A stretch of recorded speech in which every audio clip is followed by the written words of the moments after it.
Good evening and welcome to the ISM Final Presentation Night. My name is Uma Patel, and throughout the year I have been studying what I am most passionate about, finance. In the words of Jackie Joyner Kersee, age is no barrier. It's a limitation that you put on your mind. Here are two scenarios that contradict a claim that a person has to be of a certain age in order to be successful. Mehul Patel. Have you ever heard of an instance when an 18-year-old is granted a $2 million loan? The answer to that is most likely no. This young man started out in the mail order industry. This industry is pretty much non-existent as of today because of the arising innovation and technology in the world. With nothing to begin with, he found a need and filled it in his local community. The first year in business, his company was worth $500,000. In year 2, he brought it up to $2 million. Following that year, he went to the bank and requested a $2 million loan in order to invest it in a motel. The bank saw no reason to decline his loan because of his strong financial credibility and vision for the future. Today, he has become very successful and has accomplished major feats, such as being the chairman of the National Organization for Hospitality called AHOA. Secondly is the scenario of Yogi Patel. Have you come across an instance in which a 16-year-old is hiring people? That's right, a 16-year-old who's not looking for a job, but creating jobs. Say, for example, if Coach Goff wanted to be the manager of a hotel. She goes for an interview, and a 16-year-old boy is interviewing her and determining whether or not she's qualified for the job. This is exactly what I strive to do. I took ISM in order to provide me with the resources to make a mark on the world.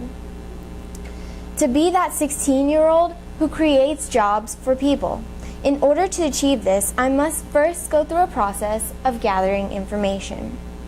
This was obtained both through my personal research and directly from distinguished professionals in the financial industry. All of the points that I am about to describe are important topics that I learned throughout the course of the year.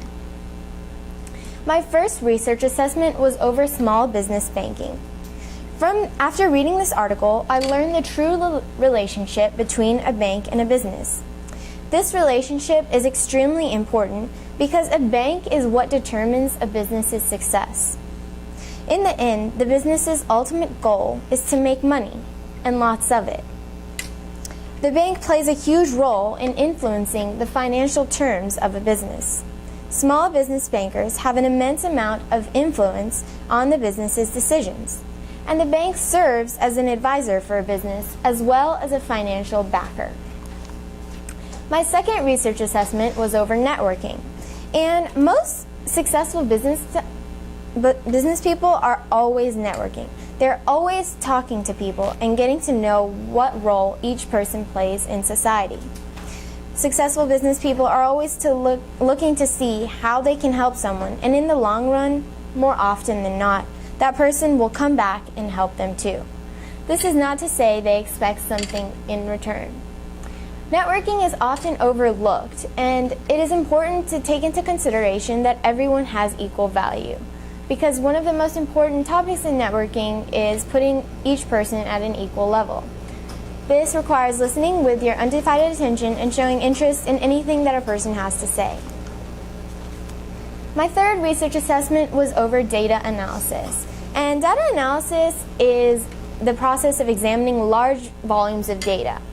For businesses, many statistics are collected. There are things collected on room revenues, but how do you determine what is important from what is not? In today's day and age, we have so much information in our society and we don't know what to do with it.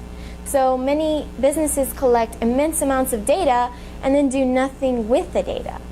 This is where the role of statistics comes in, and determining what is important from that data in order to make decisions based on the data. As part of ISM, we went to the UNT campus, and I had the opportunity to take an accounting and finance class, which is what I plan to major on in college. And it provided me with the real-life college experience on how it is, how these topics are taught in school, and through the ISM journey I got to see how they actually are applied in real life. And many of the students advised me on how to get ahead of other students, such as, since I'm going into business, science I can take in high school, test out of it, and then I won't have to worry about science.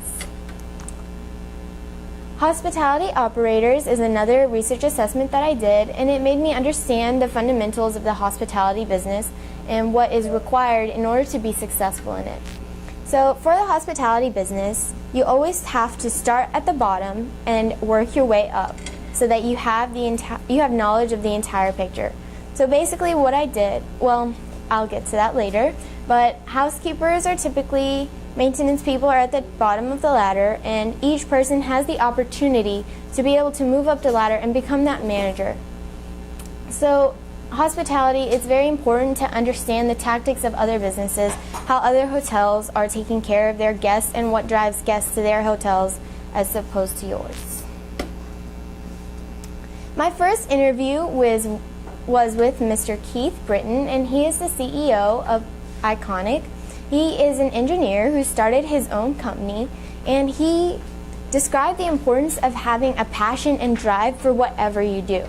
He said that business is a topic or something that can come with any topic. You can take engineering and create it into a business.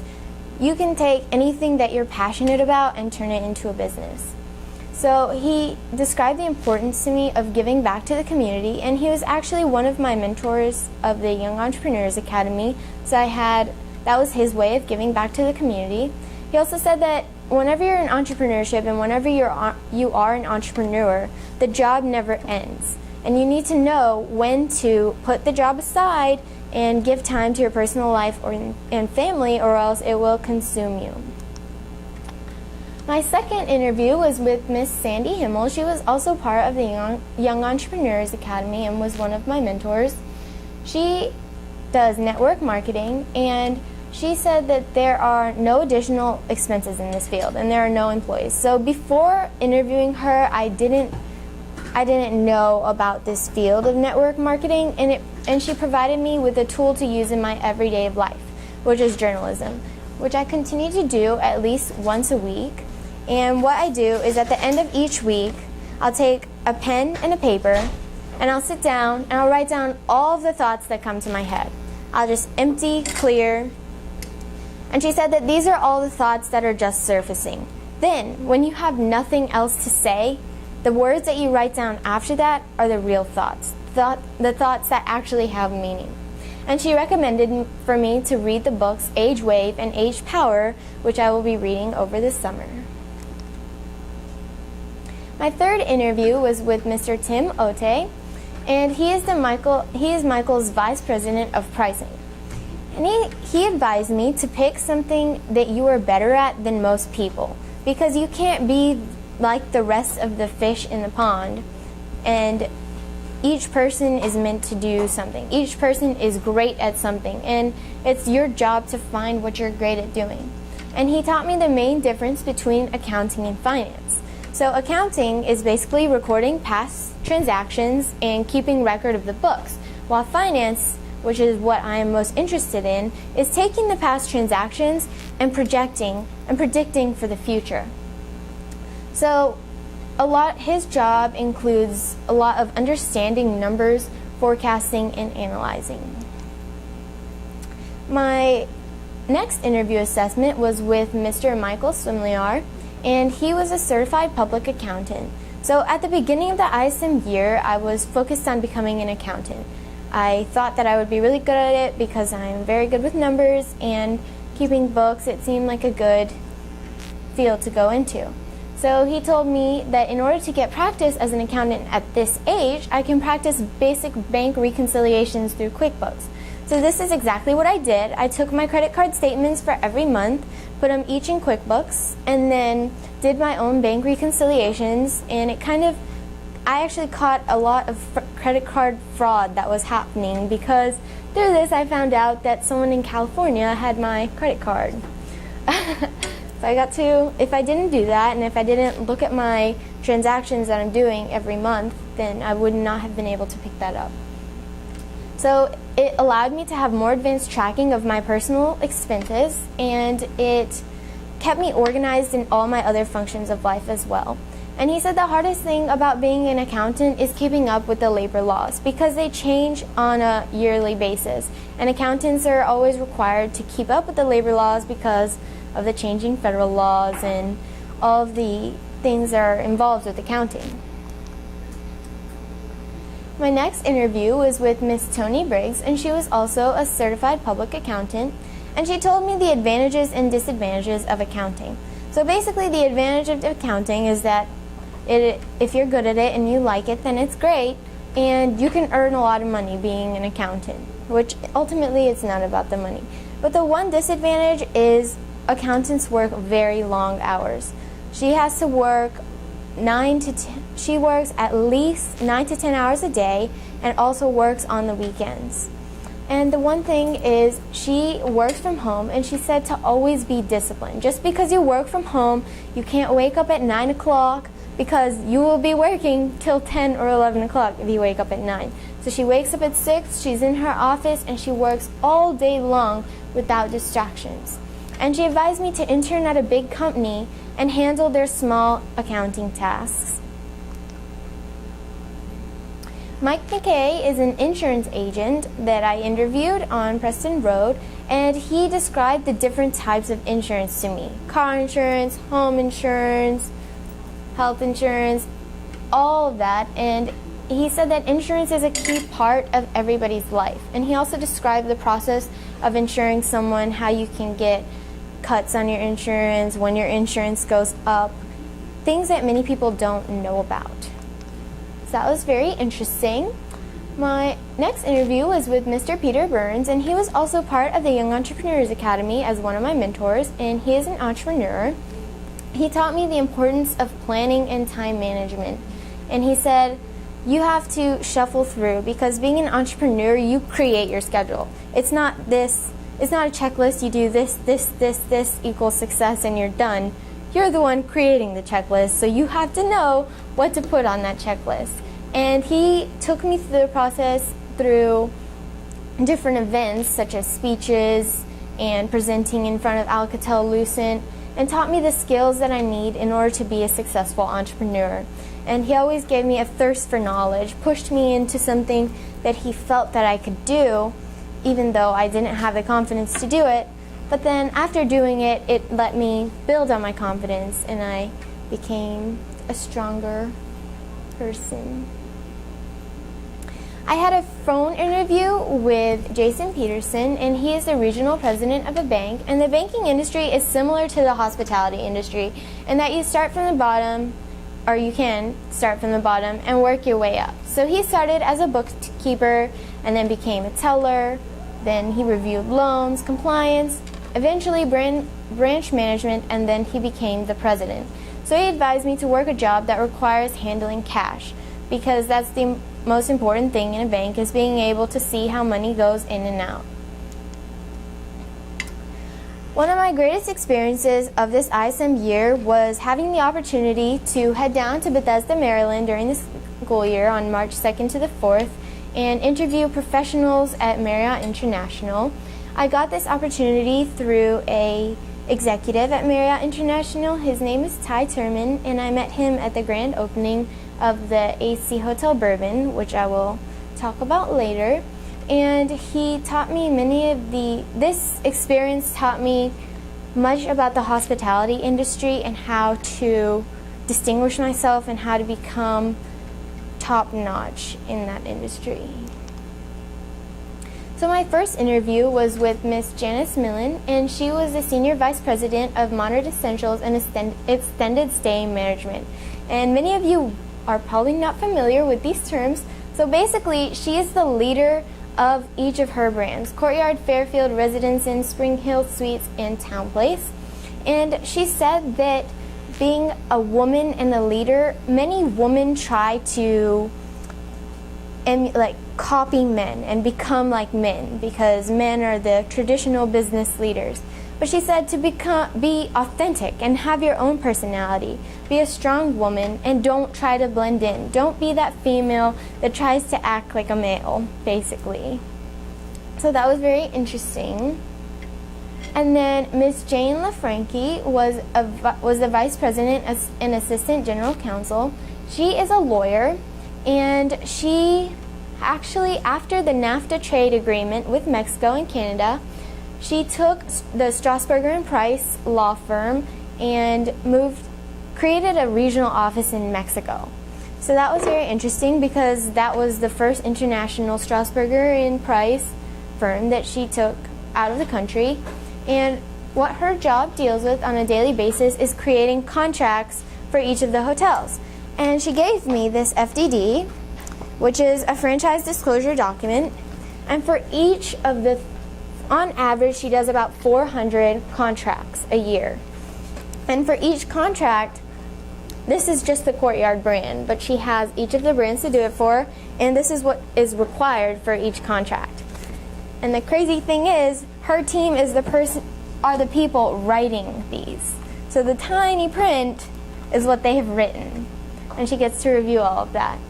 So she spent 5 years in Paris teaching an international trade law, and she said that in her class there were people that are students, but also people that are like 40 and 50 years old just trying to learn more about, they're already in the industry, but they're trying to learn more about international trade law. Also, what was very interesting about her was she created a book that for each country there are certain requirements that you have to meet. I learned a lot about global business and contracting globally, and she was one of the co-authors of a book who created all of the requirements that in order to do business in this country, you need to have this, this, and this, and this. You have to disclose these 22 arguments, and I got to learn a lot from her. Jacob Vogelhut was the Senior Director Owner of Franchise Services, Communications, and Development Marketing. So he had a bachelor's degree in arts, philosophy, and psychology. And I asked him, I said, how did your degree aid you in becoming what you are today? And he said, it's not about the degree. It's not about what degree I took. I could have taken any degree, but it's the experience and the knowledge that I gained from the degree. So from his degree, he learned how to critically think and analyze. And that's exactly what is required for his position, qualitative thinking.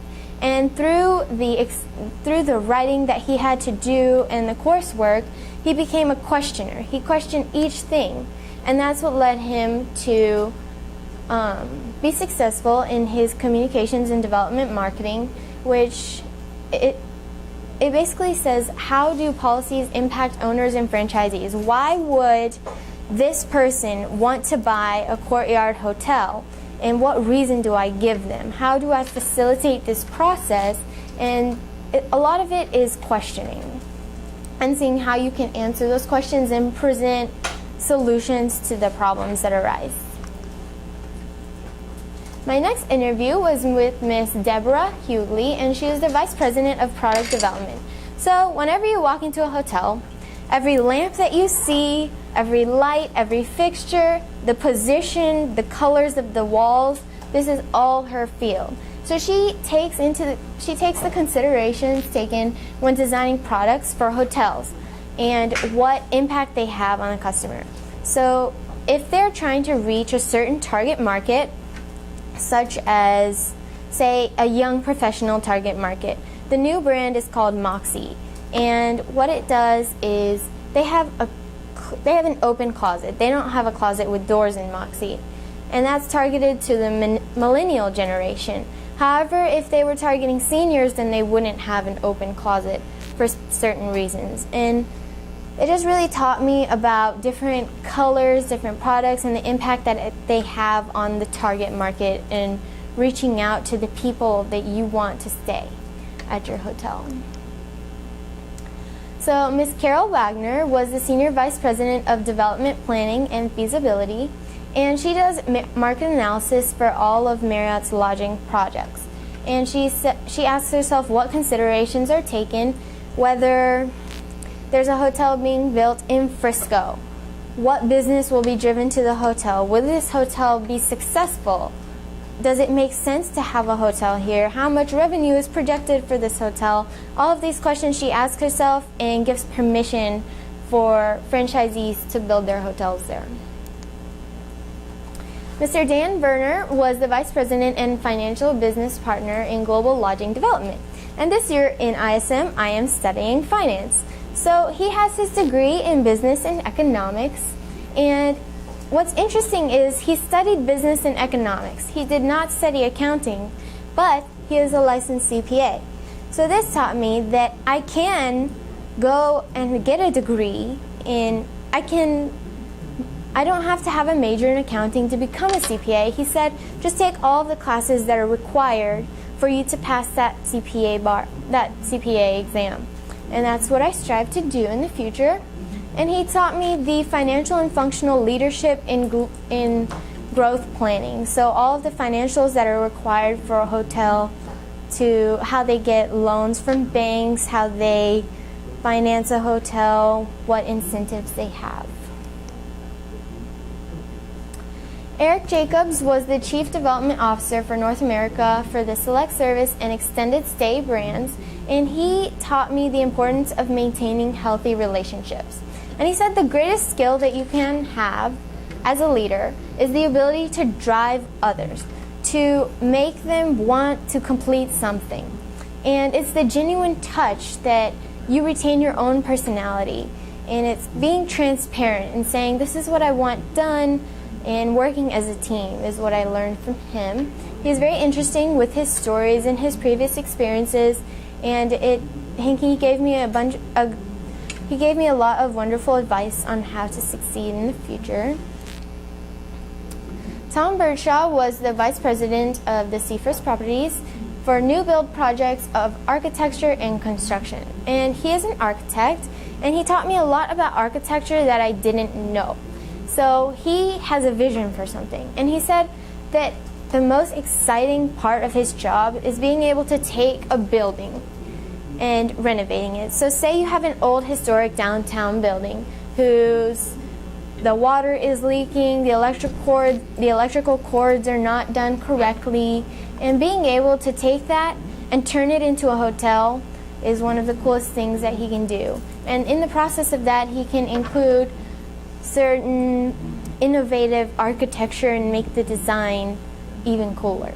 So he is one of the people that finds a problem and loves to find a solution. Peter Skifrin was the Chief Human Resources Officer for Global Development of the Middle East, and he does human capital management for development globally. So he does organizational strategy and large-scale business transformation, and he wrote this book along with 3 other books, which I plan to read over the summer. I have the other 3 books as well. They're coming in the mail. And basically he said writing these books provided him with credibility, and he was able to learn, because if you create your own work, then you become the master of that topic. So he got to learn a lot about it, and he created the work and was able to implement the processes throughout his career. David Boardman was the Vice President of Hotel Finance and Capital Markets, and he is actually very young. He was 28 years old, and whenever he was a teen, he was fascinated with the stock market. He wanted to see not just the overview of the stock market, but what makes a stock a stock. What causes it to fluctuate? And he really he began to study the stock market and how it functions.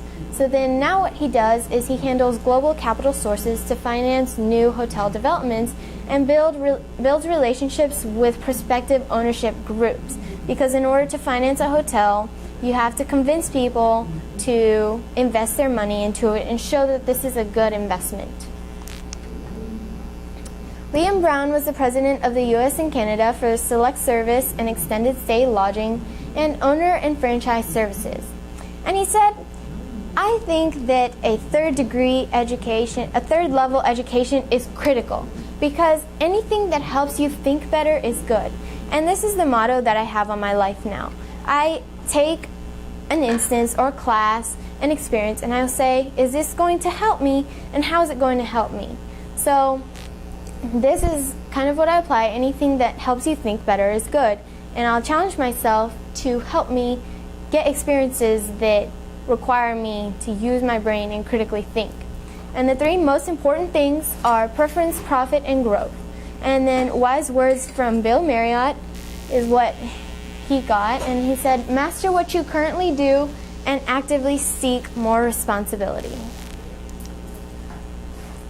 Miss Jenny Benson was the Vice President of Franchising for the Americas, Fairfield Inn Suites, and Moxie. And she had a very vibrant personality. I absolutely loved her personality because as soon as she walked into the room, she made me feel so comfortable, like I was a part of her and held me up to this standard. And then whenever we were talking later in the interview, she said, now if I came into the room and I was stiff, and I acted like I was the queen of the world, then you wouldn't feel comfortable. So she taught me about relationships and how to treat people. She is also responsible for $770 million in sales for McDonald's, and the biggest thing for her career was what she wanted to do next. She would be in a job right now and then be thinking about where she wants to be in a year, where she wants to be in 2 years, and worked to that. So she taught me that a good negotiator is a good listener, and her job is entirely negotiating with all the franchises in order to increase their revenues. And she said, for influencing people, 80% of the tasks that she does, she delegates to people. Because she said, if you do, then you can't think. And the 20% that she doesn't delegate is the time that she has in order to strategize and create a model for the rest of the company to follow. So 2 weekends ago, I had the opportunity to meet Miss Tulsi Gabbard, who is the Congresswoman of Hawaii, and she was the first Hindu ever elected to the United States Congress. And through this, the chairman of AHOA was also at this meeting, and I got to learn how the healthcare industry, how the financial industry, how each industry ties together into the federal law and the influence that each person has.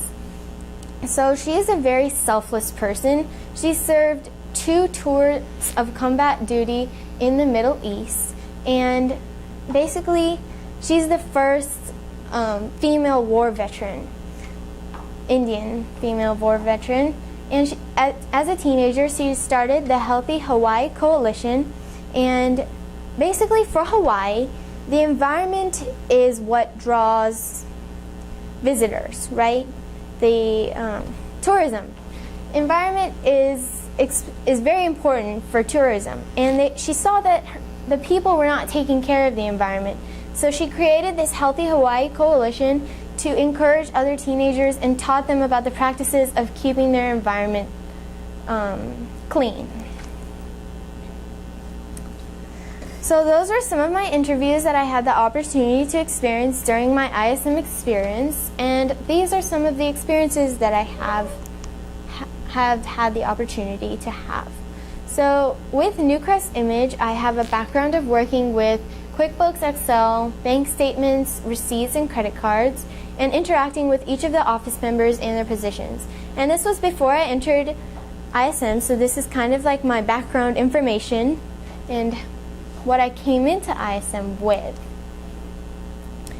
And also what I came into ISM with was a company that I started as a freshman, and it was called Mindnet Designs. And I learned about working with a partner. So this was the first business that I ever created, and this is the reason that I knew I wanted to be an entrepreneur, because I would spend so much time on it and I really had a passion for it.